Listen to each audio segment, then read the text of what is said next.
facto, foi das coisas mais bonitas que eu vivi em todas as campanhas que participei. E o resultado foi mau, e o ambiente foi mau, foi uma campanha muito difícil para mim por várias razões. Eu tenho que confessar, eu não fui, por acaso, lábios vermelhos debater com André Ventura. Um estudante interrompeu o Presidente da República para pedir a palavra em nome dos alunos. Mostrarmos que é possível unir.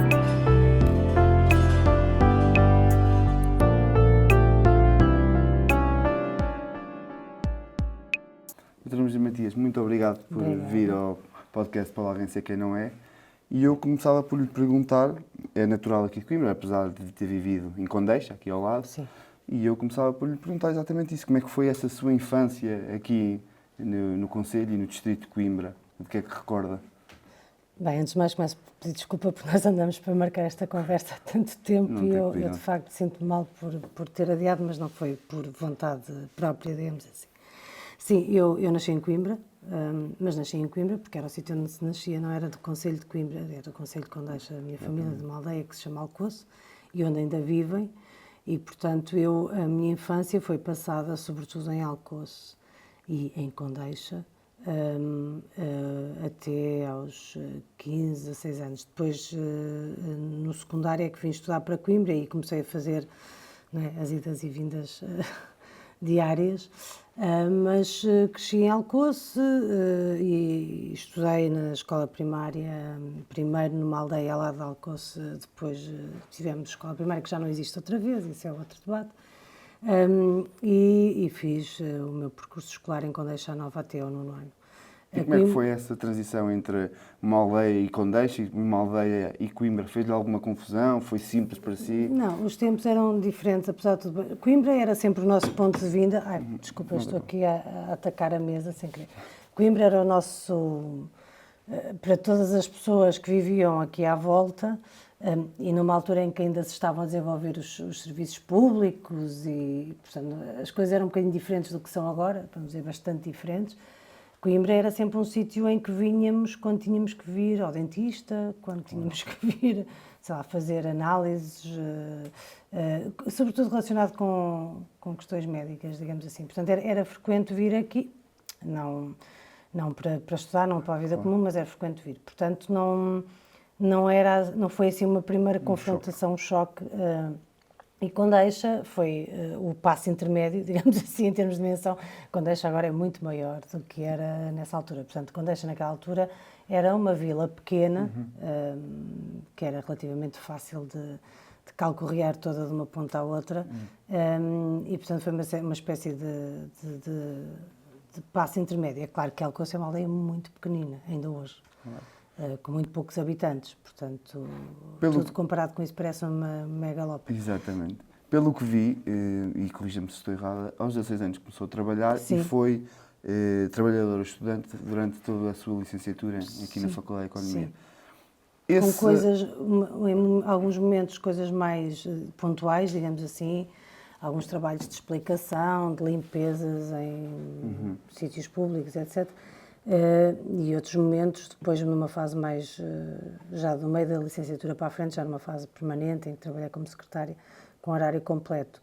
Antes disso, sim, quando estudava aqui no liceu, trabalhei aqui mesmo ao lado, no Moçambique,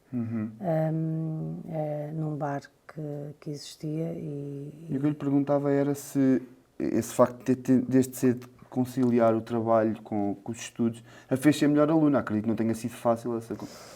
Não, eu tive sempre boas notas, não é? Se é que ser bom aluno é sinónimo de ter boas notas.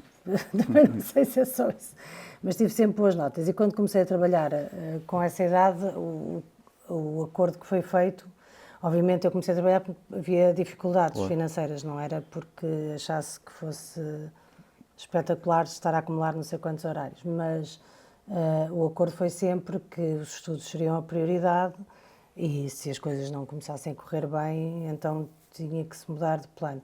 Mas não tive grandes problemas, a sério, que houve consequências, com poucas horas de sono e mais cansaço, essas coisas todas, mas em termos de notas não houve grandes consequências e, portanto, continuei E provavelmente deu-lhe uma estaleca, digamos assim, para o futuro depois. Sim, sem dúvida.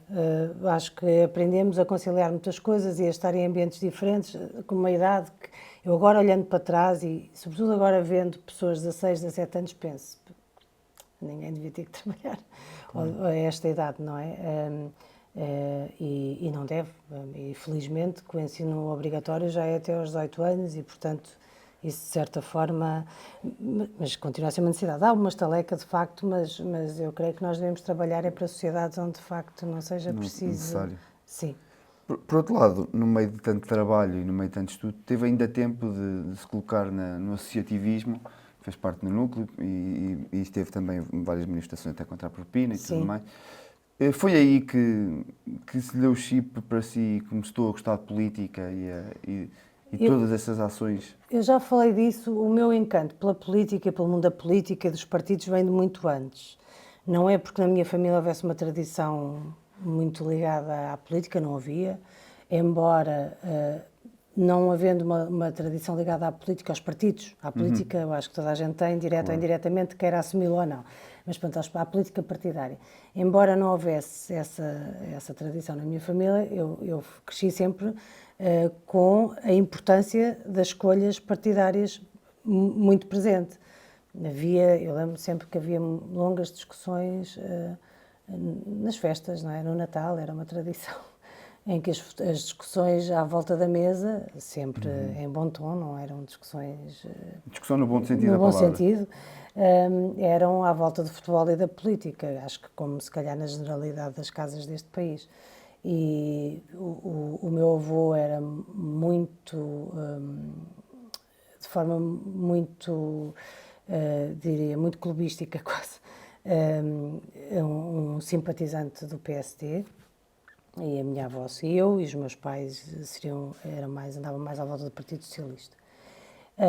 Mas como estava a dizer, o meu interesse pelos partidos começou antes porque havia um vizinho dos meus avós, de nome Álvaro Febra, que tinha vivido na clandestinidade, que era militante do Partido Comunista, que chegou a ser presidente da Junta de Freguesia logo a seguir ao 25 de Abril, etc.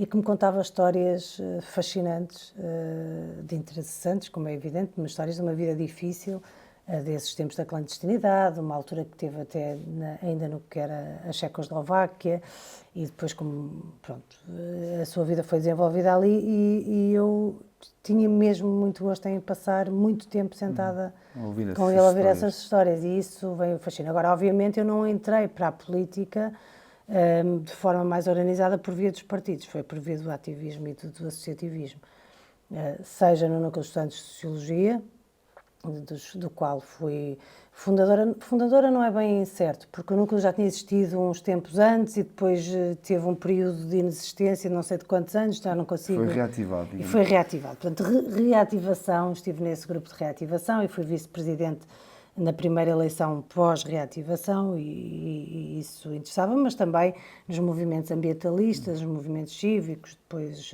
envolvi-me bastante até na ProUr, na Associação Cívica de Coimbra, onde estive nos corpos dirigentes durante alguns anos, e processos como o Conselho da Cidade, foi processos que participei de forma muito interessada. E claro, as questões ambientais estiveram sempre. E onde é que aí. aparece o Bloco de Esquerda no meio disso tudo? O Bloco de Esquerda aparece antes de ser Bloco de Esquerda, por contacto com os partidos que deram origem ao Bloco de Esquerda, ou às organizações. Era-me frequente coincidir e partilhar espaços e debates com pessoas do então PSR, mas também da Política 21. E da Política 21, Fórum Manifesto, depois... foi onde eu militei mais ativamente, digamos assim, militar é uma palavra não no sentido formal, em que participava em reuniões, em eventos que eram organizados aqui e fora de Coimbra também, sobretudo fora de Coimbra, e era esse espaço de debate e discussão no qual comecei a envolver-me muito. Mas quando o Bloco foi criado em 99, eu não aderi ao Bloco de Esquerda, só aderi, nunca sei bem se foi em 2004 ou 2005. 2004, provavelmente, 2005 é candidata à Câmara Municipal de Coimbra. Portanto... Sim, e a minha pergunta é, eu fui candidata como independente ou já como militante? Pelas minhas informações é como o Bloco, É? mas Não, era na lista do Bloco, isso seguramente, era a cabeça de lista do Exato. Bloco. Mas eu não podia sei. não ser militante, Sim, ok. não creio que fosse. Ok. Eu acho que eu me tornei militante, isso tenho que ir rever. Acho que me tornei militante ou nesse processo Ok. ou depois.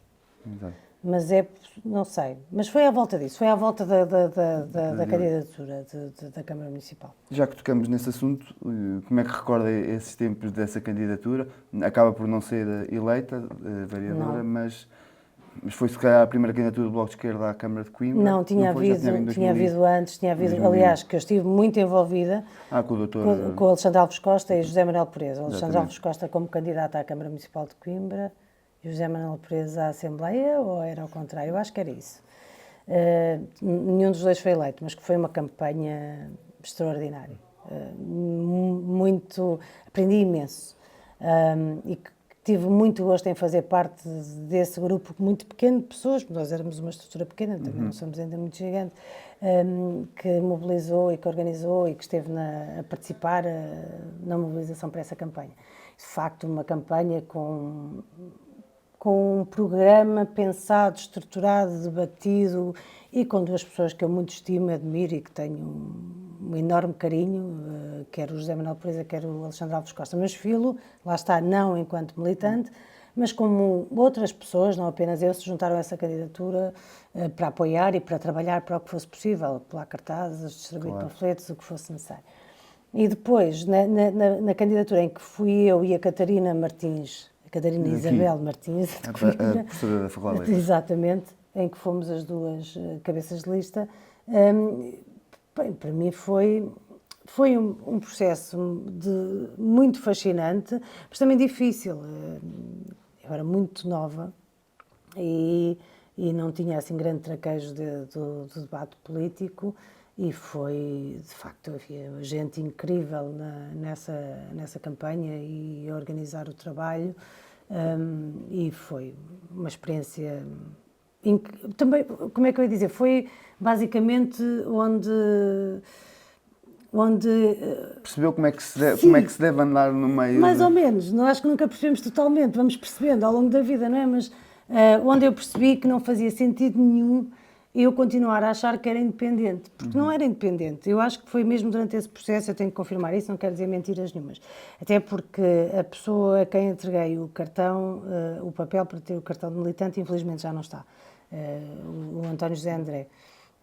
Que fiz questão de lhe entregar a ele, porque ele era daquelas pessoas que andava sempre atrás de nós a chatear-nos para participarmos, para fazermos e não nos largava, e então quando eu tomei a decisão de ser militante quis entregar-lhe a ele.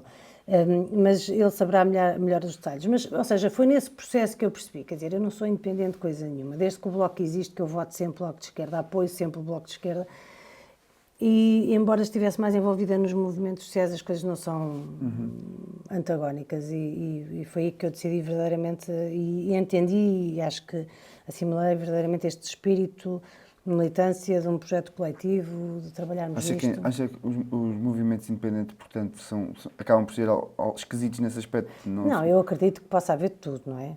Eu, a avaliação que faço de mim, não as tendo, não tenho a arrogância nem a intenção de as estender, nem fazer juízos de valor em relação a outros, não tenho essa capacidade, nem quero, não acho que cada um e cada uma fará a sua avaliação. Fez essa análise de si. Fiz de mim própria, foi uma análise que fiz de mim própria. Acredito que haverá de tudo, haverá movimentos independentes que são verdadeiramente independentes, no sentido de que não têm um vínculo específico a um determinado partido, e haverá outros que às vezes são menos independentes, mas haverá tudo. Saltamos agora para 2009, quando tem a sua primeira aventura no Parlamento Europeu.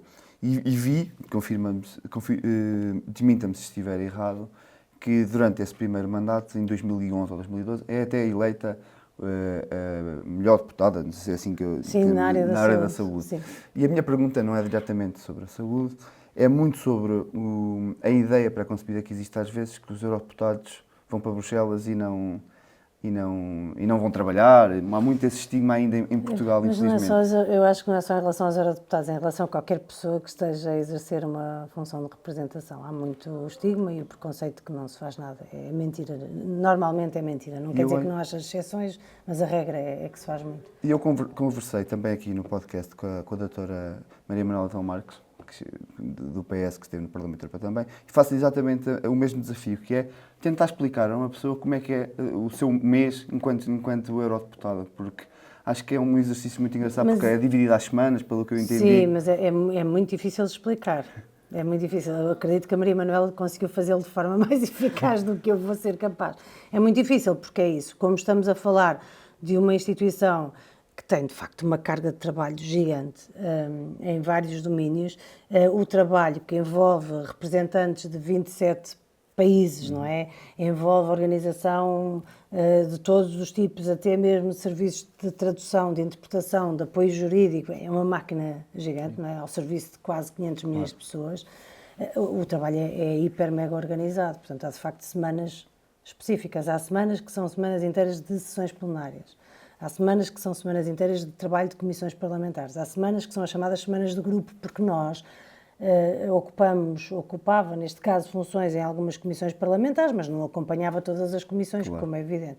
E, portanto, nós temos que ter espaço no grupo para apresentarmos os dossiês que estamos a trabalhar aos nossos camaradas e podermos partilhar qual é o nosso sentido, a nossa orientação em relação às propostas que estamos a fazer e aos votos que vamos fazer e no sentido contrário também, que eles nos digam a nós. E, portanto, no final nós vamos ter que votar sobre tudo, não votamos só sobre as coisas que trabalhamos, não é?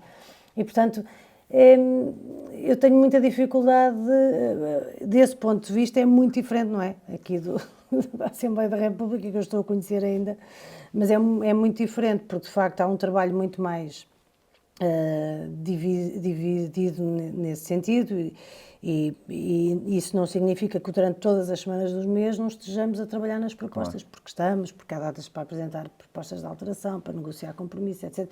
Portanto, há um trabalho em permanência, mas de facto mais circunscrito, digamos assim, ao tipo de trabalho, é mais direcionado para estarmos todos os deputados no plenário, todos os deputados nas comissões, todos os deputados nos grupos, e isso vai sendo organizado assim. E depois tem as viagens, não é? E depois tem o trabalho nos países de eleição.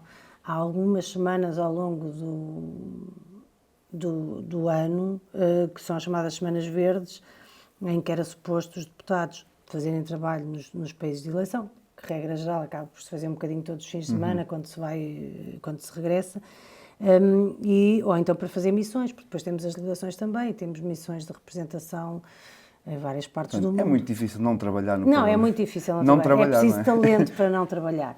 Eu, nessa parte do trabalho internacional, aliás, dediquei-me bastante e foi das áreas que eu mais gostei, que mais aprendi. Tive os anos todos que estive no Parlamento Europeu, os quase 15 anos, dediquei-me muito à política do Médio Oriente e estive nas delegações de países, das relações de países como a Palestina, desde logo, mas também o Líbano, a Síria, a Jordânia, o Egito, foi as áreas que me dediquei mais. Ainda bem que toca nisso, porque deve estar sensivelmente agora a fazer 10 anos. Ainda eu estudava no ensino secundário, quando lembro-me que todos os dias houve aí um fenómeno em que todos os dias as televisões falavam da crise dos refugiados, uma crise que infelizmente continua a existir. Sim. Mas nesse ano, 2014, 2013, foi quando começou em 2014. Houve um grande boom, pelo menos na comunicação. Com a guerra da Síria. Exatamente. E a doutora Marisa Matias era uma das vozes mais ativas, lembro-me disso, da crise dos refugiados.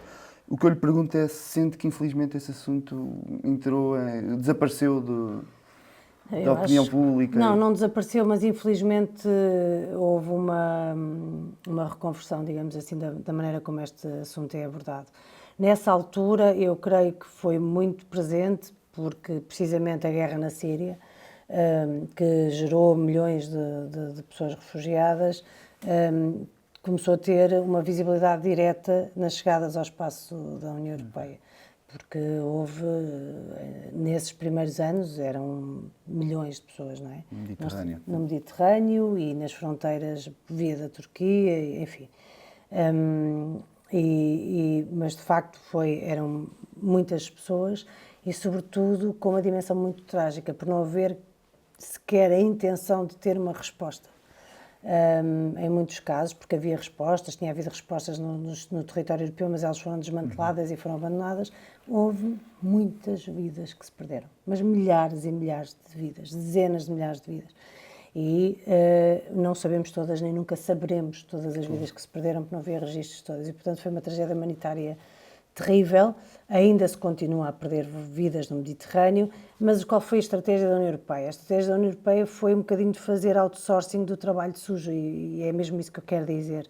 Portanto, começou a fazer acordos, por um lado, com a Turquia e com um regime muito pouco recomendável de Erdogan, para reter aí alguns milhões de refugiados. E depois fez acordos com a Líbia, não precisamos de explicar o que é que se passa na Líbia, mais recentemente com o Egito, também não precisamos de explicar o que é que se passa no Egito e com Sisi, e depois mais recentemente ainda com Saed, na Tunísia, também não precisamos de explicar. Portanto, tudo países que são conhecidos por várias coisas, mas não por respeitar os direitos humanos. E onde estamos a ter relatos, aliás, de pessoas abandonadas no deserto, que são levadas a falta de registro e, portanto, não se sabe exatamente o que se passa. Não mudou o problema continua a existir, e também por outros fatores, muito da guerra, mas não apenas da guerra, porque há refugiados climáticos, há situações de fome, de seca, de falta de alimento, enfim, há uma pressão de facto, porque infelizmente o norte, digamos assim, tem explorado os recursos e todo o resto do sul com muito poucas compensações, e as pessoas ficam muitas vezes em situações de não ter nada e procuram uma vida melhor. Mas o que eu estou a dizer é que se afastou do nosso olhar, do nosso coração, pensa-se, não é? Este problema, mas continua a haver um trabalho muito evidente de denúncia e de pessoas e de organizações que ainda procuram Mas dar é a curioso, voz. ainda por cima com uma guerra a leste e uma guerra na Palestina. Mas, agora, mas aí é que nós percebemos, infelizmente, como existe hipocrisia no mundo e como existe uma diferença de olhares e como nem todas as vidas contam o mesmo e os sangues também não contam o mesmo, porque a União Europeia portou-se muito bem com refugiados ucranianos, mas muito bem, como se devia ter portado com todos os refugiados. E estamos a falar, de facto, de milhões de pessoas, mais uma vez, não é milhares, e que foram recebidas e foram absorvidas nas sociedades e foram apoiadas, e não se notou que tivesse havido nenhuma hecatombe, nenhuma tragédia. Fizemos aquilo que nos devíamos fazer, tendo em conta as nossas responsabilidades no quadro do direito internacional, de todas as nossas obrigações. Quando falamos de refugiados sírios, quando falamos de refugiados palestinianos ou da África subsaariana, a história já é muito diferente. E, de facto, há um racismo profundo em relação à forma como se olha para as migrações, para os refugiados, para a forma como tratamos. E enquanto não assumirmos que isso existe, de facto, estamos a deitar abaixo, a destruir o que resta da humanidade, porque deixou de ser uma crise humanitária e passou a ser uma crise da humanidade. E, aliás, estou a roubar as palavras ao Jorge Moreira da Silva, que trabalha nas Nações Unidas, como sabemos, nesta questão, e que esteve agora até várias vezes recentemente na Palestina. E, de facto, um ataque enorme ao direito internacional. E eu pergunto-me o que é que vai sobreviver, quais são as bases com as quais vamos guiar-nos, porque o genocídio que está a acontecer em Gaza, se acontecesse em outra parte do mundo, seria inadmissível. Teria havido já mobilizações e não havia esta conivência. Estando a acontecer em Gaza, de facto, a morte de mais de 43 mil pessoas, o assassinato, não é morte, e tantos milhares feridos e 90% de pessoas deslocadas e a passar fome e a serem, sei lá, terem estado sujeitas a fazer operações sem anestesia, amputações sem anestesia, cesarianas sem anestesia. É tudo uma crueldade que eu nem tenho dificuldade em falar, e como é que há um comportamento absolutamente de deixar andar e a justificar tudo isto com um direito de defesa que não é o que está em causa. Porque se fosse, era outro debate, estamos a dizer, mas não é o que está em causa neste momento, não podemos aceitar que seja dizimada uma população. Mas, de facto, há um olhar diferente, para voltar à questão dos refugiados, há uma perspectiva diferente, há um tratamento diferente. O olhar moral muda consoante a origem dos refugiados, a nacionalidade, a língua que falam, a religião que professam. E isso faz de nós cúmplices de muita coisa má que está a acontecer. Este projeto é apoiado pela LUP, uma empresa com raiz em Coimbra, que oferece soluções de sustentabilidade, como também serviços de consultadoria tecnológica. Se quiserem saber mais sobre a Loop, passem pelo site da empresa.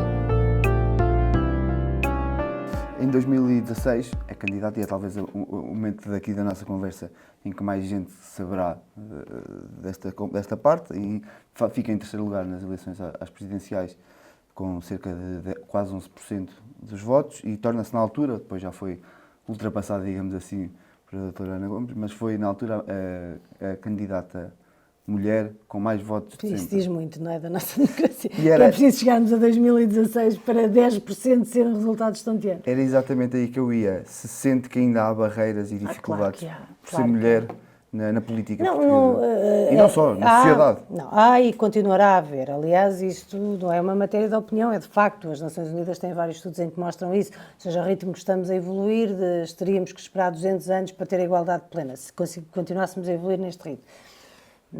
Infelizmente não estamos a evoluir, este ritmo parou de evoluir num determinado sentido porque estamos a ter uma onda conservadora e um retrocesso em muitos dos direitos das mulheres nos países onde eles já estavam conquistados. E na Europa, isso vê-se em relação ao direito ao aborto, vê-se em relação... Bem, enfim, em tantas coisas está a haver retrocessos enormes, portanto os 200 anos acho que ainda vai ter que ser muito mais, a não ser que de facto a gente leve esta luta a sério e se mobilize e perceba que é uma questão de justiça. Eu, quando era miúda, e portanto foi em 86, que é a minha primeira memória de uma campanha presidencial a sério, foi com o marido de Lourdes Pintacil. Eu, aliás, há coisas que depois a gente não sei, mas eu, no primeiro gabinete que tive no Parlamento Europeu, em 2009, quando o montei, e as pessoas que trabalham, as minhas amigas que trabalharam comigo, com quem eu trabalhei, sabem disso, a primeira, eu tinha uma imagem de uma pessoa no gabinete, era a Maria Lourdes Pintacil, não eram duas, e portanto, mas nisto não tinha nenhum tipo de intenção, ou sequer ideia de que um dia iria concorrer, não estava longe de imaginar quando ia concorrer à presidência da República. E na altura eu lembro que tinha sido uma desilusão enorme, eu era miúda de facto, e foi uma desilusão enorme, porque ela teve 8, qualquer coisa por cento dos votos, eu achava que ela ia ganhar, como é que foi possível, não é? E depois foi preciso passar... portanto, 86, 96, 30 anos, Exatamente. para ter 10% mais ou menos. E depois, quando vemos com a Ana Gomes, em 2021, pouco aumentou também. Ou seja, sim. 12% é muito, muito ilustrativo do trabalho que ainda há a fazer. Em 2021 é também candidata, não teve um resultado tão... Não, foi péssimo. Mas eu recordo dessa eleição, os insultos pessoais que recebeu sobre os seus lábios muito vermelhos. Sim. E eu, o que lhe pergunto desse episódio é se recorda com tristeza por ainda haver esses insultos, por cima no espectro político, ou por outro lado se recorda com felicidade pela onda que houve, pelo menos a seguir, de apoio. Eu acho, bem, há aqui várias dimensões, mas eu acho que de facto foi das coisas mais bonitas que eu vivi em todas as campanhas que participei, e o resultado foi mau, e o ambiente foi mau, foi uma campanha muito difícil para mim por várias razões, mas foi dos momentos mais bonitos que eu vivi na política, porque obviamente a solidariedade, a onda de solidariedade que surgiu e envolveu de outras candidatas e desde logo Ana Gomes e tantas outras pessoas, não é? E também de outras forças políticas, mas essa onda de solidariedade deixou de ser, começou por ser uma onda de solidariedade, deixou de ser e passou a ser um movimento autónomo, não é? De caráter feminista, que a gente precisa, não é? De igualdade, dessa luta de igualdade. E acho que foi muito, muito bonito. Mas por várias coisas, não é? Eu tenho que confessar, eu não fui, por acaso, de lábios vermelhos debater com André Ventura. Eu estava a fazer essa campanha com muita, muita dificuldade, porque eu fraturei costelas no dia 28 ou 29 de dezembro de 2020 e, portanto, foi uma campanha literalmente feita em dor permanente. E tinha muita dificuldade até de me concentrar, de mover-me, e depois uma campanha feita em confinamento, em que não havia contacto com as pessoas, que é a antítese de todas as campanhas, e depois num clima político muito diferente de 2016, já com uma ascensão enorme da extrema-direita e do André Ventura. E quando eu fui fazer o debate com o André Ventura, recordo-me de estar na sala de caracterização, não sei de qual canal é que foi o debate, acho que foi na SIC, mas não tenho certeza, de estar na sala de caracterização E normalmente fazem-me sempre a pergunta, que é, quando estou na caracterização, seja para o que for, perguntar como é que quero, eu o mais natural possível, não quero carregar muito, não sei quem, não sei quantos. E nesse dia perguntar como é que quero, eu disse, faça como quiser, são profissionais, sabem melhor do que eu, natural, mas os lábios têm que ser vermelhos. E eu disse, sim, tem que ser vermelhos. E então, eu nem sequer fico bem de batom vermelho, atenção. Mas porquê? E era muito simples para mim na minha cabeça, como sabem, e toda a gente sabe, quando as mulheres não podiam falar durante o regime nazi e em outros regimes totalitários, a forma que tinham de manifestar-se e de demonstrar a oposição era pintar os lábios de vermelho. E eu ia debater com uma pessoa que representa o pior dos retrocessos na política em Portugal, não é? E eu pensei que se eu fizer um statement logo à partida, é bom. E foi por isso que quis fazer esse statement logo à partida, entrar no estúdio com os lábios pintados de vermelho. É comunicar através da imagem. Exato.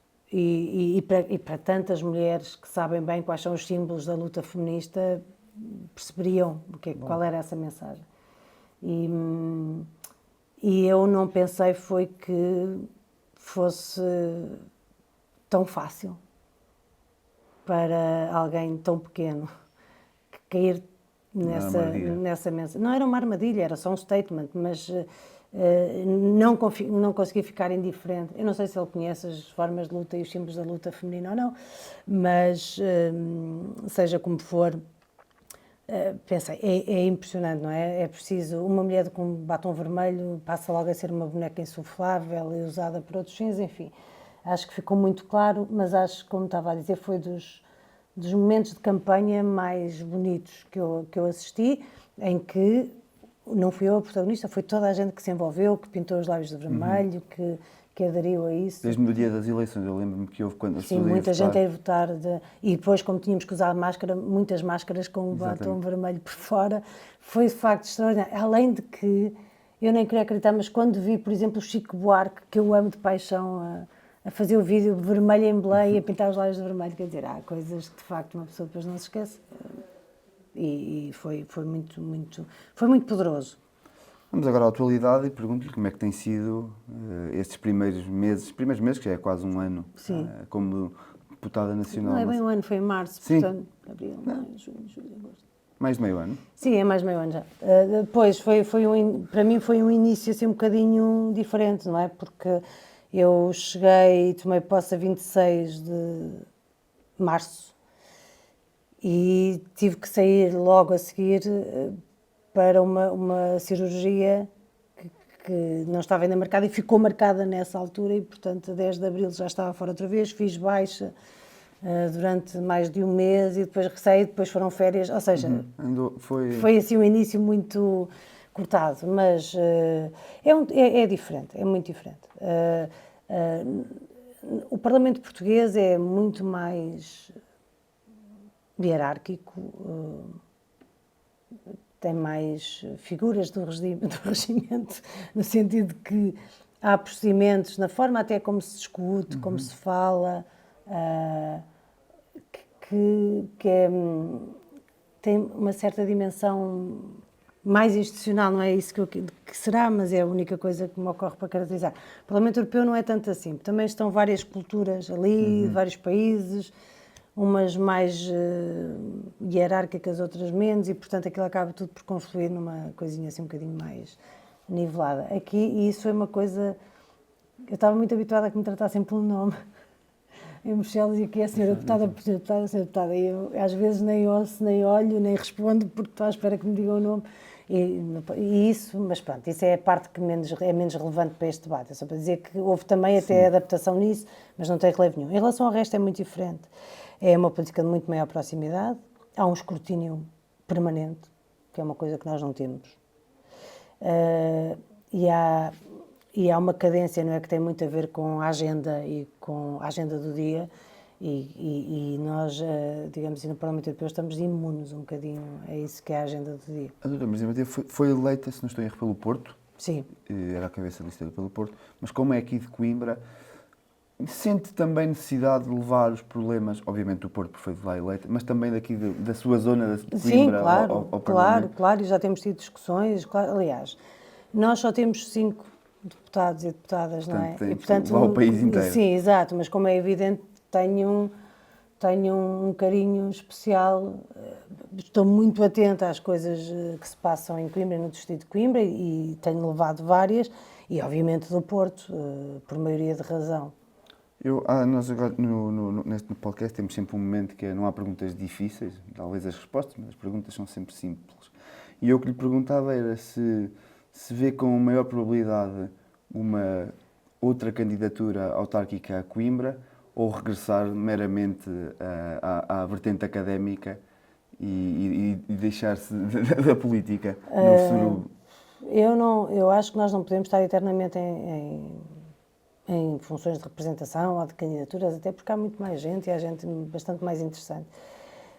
Eu, neste momento, ou seja, não posso prever o futuro, mas neste momento não creio que sequer tenha isso como horizonte, um tipo de candidatura. Claro. Não tenho, sinceramente, não tenho. Uma última questão, Dr. Marisa Matias, aliás, é mais um desafio que fazemos sempre aos convidados que por aqui passam, que é tentar explicar a uma criança de 10 anos, numa ou duas frases, o que é a política. A política são as coisas que nós fazemos todos os dias. Da mesma maneira que uma criança, um adolescente, seja quem for, não deixa que lhe escolham qual é a roupa que vai vestir, o corte de cabelo que vai ter, a cor que vai ter no cabelo, os sapatos que vai usar, enfim. Normalmente há uma intenção de fazer as escolhas com as quais se sentem melhor, naquilo que é o nosso destino coletivo também, são escolhas que fazemos todos os dias. E fazemos escolhas ao escolher determinado tipo de representação partidária, mas também fazemos escolhas políticas nas escolas. Por exemplo, nas escolas, para mim é muito evidente, há crimes públicos como a violência no namoro, fazemos escolhas se decidimos denunciar ou se decidimos ficar calados. Fazemos escolhas em relação a tudo o que as leis que foram desenvolvidas e que estão ao nosso alcance, mas também daquelas que decidimos lutar para mudar ou não. Portanto, são escolhas. A política é fazer escolhas. E quando estamos a falar a este nível, é fazer escolhas, de facto, para a sociedade. Se queremos se achamos que a saúde é um direito que toda a gente deve ter, ou não, deve depender da capacidade financeira, se a escola deve ser de acesso livre a toda a gente ou não, e portanto são essas escolhas, mas basicamente acho que o que precisam de saber é que decidam ou não decidam interessar-se pela política, a política interessa-se por eles. E se eles não fizerem as escolhas, alguém vai fazer por eles. Doutora Marisa Matias, muito obrigado. Obrigada. Ofereço-lhe só essa cerveja Epicura, que é uma cervejeira aqui de Coimbra, artesanal, e portanto é participante, é aqui apoiante do projeto, portanto oferecemos sempre aos nossos convidados. Obrigada. Portanto, essa é para si. Obrigada, muito obrigada por esta conversa. Obrigada.